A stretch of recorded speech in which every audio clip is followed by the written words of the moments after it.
قرآن کو بیان کرنا ضروری ہے، اور قرآن بغیر رسول اللہ صلی اللہ علیہ وسلم سیرت کے بیان نہیں ہو سکتا۔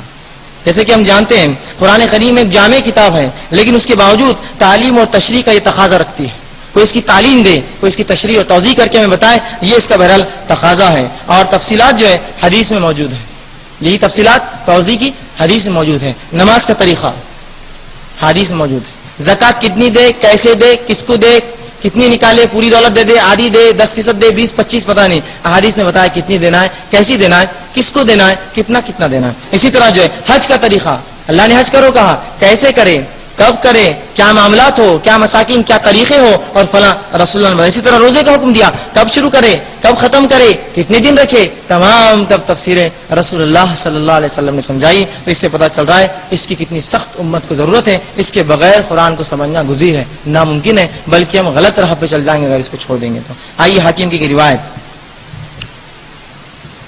ایک صحابی رسول جن کا نام عمران بن حسین رضی اللہ عنہ تھا، وہ ایک بار لوگوں کھڑے رہ کے واعظ و نصیحت کرنے لگے۔ ایک شخص آیا اور کہا، تم کیا اللہ کے رسول کی حدیث کی بات کرتے ہو، قرآن کافی نہیں ہے؟